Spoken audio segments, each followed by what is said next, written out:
All right, let's bring in, joining us now to discuss, criminal defense attorney, former head prosecutor Bob Bianchi. Bob, thank you, of course, for joining us today. So now you see the plaintiff has moved from the first-hand eyewitness accounts of what happened at that school with the gun, with the 6-year-old shooting the teacher, to now the medical experts saying, and this is what the bullet did to the teacher, part of the damages that they have to prove to the jury.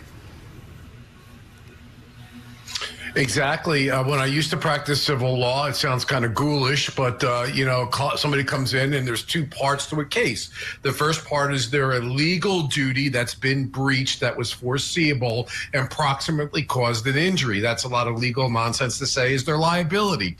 And then the secondary part is, if there is liability, what are the damages? So, as I've often said, if you get run over by a car and you dust yourself off and you're not injured at all, thank God for that, it's a bad lawsuit. Great liability, but no injuries, no damages.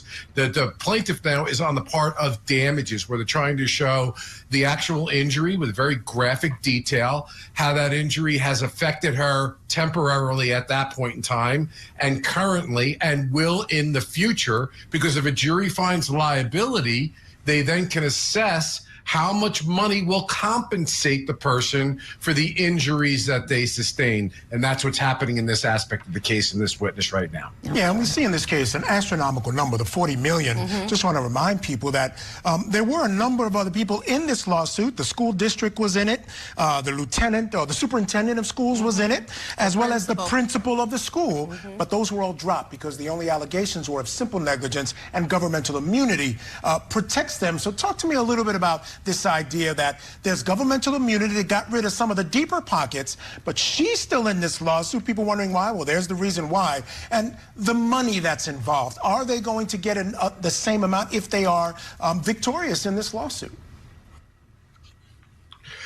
Wow, that's a lot of law to talk about. So let's start with governmental immunity piece. So in ways we just talked before about, are there damages and is there liability?